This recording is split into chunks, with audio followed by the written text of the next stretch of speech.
हम इमरान खान साहब के यू टर्न की तरफ आएंगे, लेकिन उस तरफ जाने से पहले मैं आपको एक छोटा सा वाक़या सुनाना चाहता हूं और इस वाक़े में पाकिस्तान का फ्यूचर छुपा हुआ है।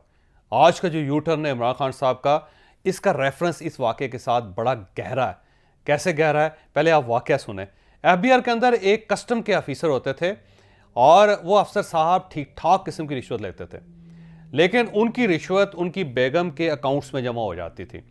और एक वक्त आया कि एफबीआर ने अपने जितने ऑफिसर्स से उनके अकाउंट्स की पड़ताल करनी शुरू की, तो वो जो साहब थे उनकी बेगम का अकाउंट सामने आ गया। और जब आया तो उसमें देखा कि करोड़ों रुपए धड़ाधड़ जमा हो जा रहे हैं और उसके बाद बेगम साहब निकाल के कैश में वो पैसे इस्तेमाल कर रहे हैं।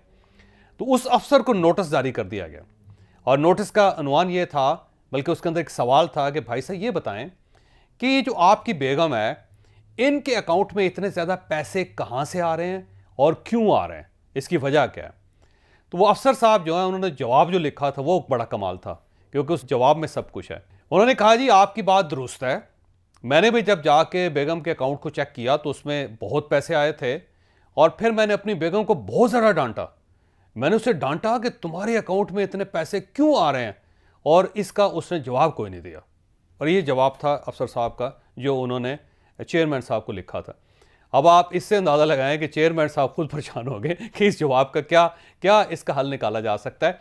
और उसे जब दूसरा नोटिस जारी किया तो उसने कहा जी देखिए मैं दोबारा अपनी बेगम को डांट सकता हूं, लेकिन मैं इससे ज़्यादा कुछ नहीं कर सकता। अब गो ये एक लतीफ़ा सा महसूस होता है, लेकिन कानूनी तौर पर वाकई वो अपनी बेगम को डांटने के सिवा कुछ नहीं कर सकते थे। तो ये कानून के अंदर कुछ ऐसे सुराग होते हैं, कुछ ऐसे रखने होते हैं कि जिसको हमेशा जिसका फ़ायदा उठाया जाता है पाकिस्तान के अंदर। बिल्कुल इसी तरह इमरान खान साहब ने भी कल एक फ़ायदा उठाने की कोशिश की है।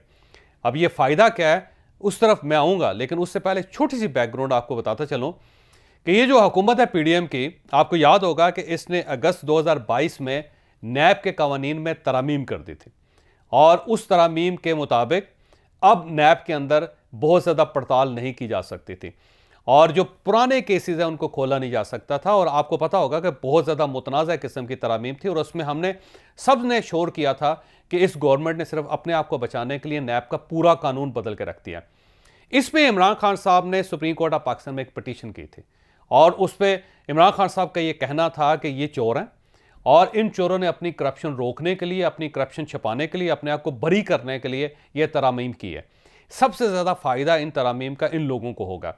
और उसके बाद जस्टिस मंसूर अली शाह का आपको उस दौर में एक रिमार्क याद होगा। जस्टिस साहब ने फरमाया था कि इस मुल्क के अंदर 22 करोड़ लोग रहते हैं, लेकिन उन 22 करोड़ लोगों में से किसी को इन तरमीम पे एतराज़ नहीं सिवाय इमरान खान साहब को।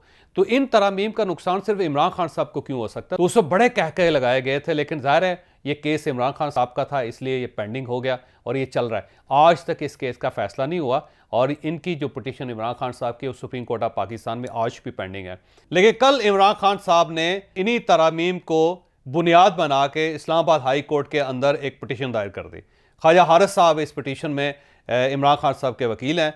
और मैं इस तरफ भी आने से पहले आपको एक और बैकग्राउंड बताता चलूँ कि इमरान खान साहब के ऊपर तोशा खाने का केस है, जिसमें इमरान खान साहब से नैब ने 12 सवाल पूछे हैं और इनसे ये पूछा गया है कि आपने कितने तहाइफ ख़रीदे थे, किसके नाम पे ख़रीदे थे, इन तहाइफ को बेचा कहाँ था, इनकी रसीदें कहाँ पे हैं। और साथ साथ ये कहा गया था कि आप नैब के सामने पेश होकर इन सवालों का जवाब दें। साथ ही इमरान खान साहब की बेगम बुशरा बेगम, उनको भी एक नोटिस जारी किया गया कि वो भी आएँ और नैब को जवाब दें। अब इमरान खान साहब ज़ाहिर तोशाखाना केस में ना वो केस में पेश हो रहे थे, ना नैब के सामने पेश हो रहे थे। बार बार इनको बुलाया जा रहा था, 2 मरतबा इनको बुलाया गया। 17 फरवरी को इनको तलब किया गया था, 16 मार्च को इनको तलब किया गया था, लेकिन ये नैब में पेश नहीं हुए और ना ही जो तोशाखाने का केस चल रहा है वहाँ पे पेश हो रहे थे।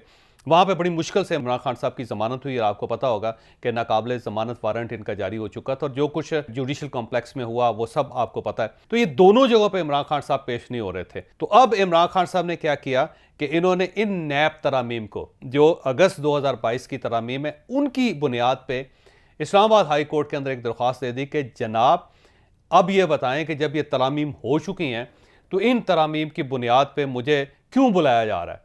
तो अब ये जो क्यों बुलाया जा रहा है ये उनका बड़ा दिलचस्प किस्म का सवाल है।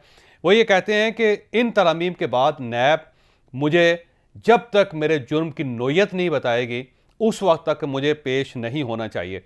नैब पहले ये बताए कि ये मुझे मुल्ज़म समझ के बुला रही है या फिर मुझे गवाह समझ के बुला रही है। बड़ा पेज दे दिया कि जी नैब के अंदर 34 तरमीम करें, 38 में से 34 तरमीम करें, मतलब कि नैब को दफन कर दें, और कहते हैं एनआरओ नहीं मांगा। और इसके साथ साथ इन्होंने आफ्ताब सुल्तान साहब जो नैब के साबिक चेयरमैन थे उनका रेफरेंस दिया कि आफ्ताब सुल्तान साहब ने खुद कहा था कि मेरे ऊपर हुकूमत की तरफ से दबाव डाला जा रहा है कि इमरान खान के खिलाफ केस बनाया जाए, इसलिए मैं मुस्ताफ़ी हो रहा हूँ। तो 2 जवाज़ ख्वाजा हारिस साहब जो हैं वो इस्लामाबाद हाई कोर्ट में पेश करेंगे और इन्हीं तरामीम का सहारा लेंगे। तो अब बड़ी दिलचस्प किस्म की सूरत हाल है कि इमरान खान साहब जिन तरामीम के खिलाफ थे और इमरान खान साहब ने जिन तरामीम के खिलाफ पटिशन दायर कर रखी है, जो पटिशन इमरान खान साहब की 1 साल से पेंडिंग है, उसी को सहारा बना के इमरान खान साहब अब हाई कोर्ट में रिलीफ लेने की कोशिश कर रहे हैं। तो क्या हम इसको एक बहुत बड़ा यू टर्न ना समझें? मेरा ख्याल ये है कि तरामीम का वो हिस्सा जो इमरान खान साहब को सूट करता है वो तो मेरा ख्याल है हलाल है, और वो हिस्से जो इमरान खान साहब को सूट नहीं करते वो हराम है। तो अब मेरी दरख्वास्त ये है कि आप इन तरामीम में से वो चीज़ें निकाल के कौम के सामने रख दें जिन्हें आप हलाल समझते हैं, और साथ ही ये भी बता दें कि कौन कौन से ऐसे सेक्टर्स हैं इस तरामीम के अंदर जो हराम हैं और उनकी सज़ा दूसरे फ़रीक़ैन को मिलनी चाहिए।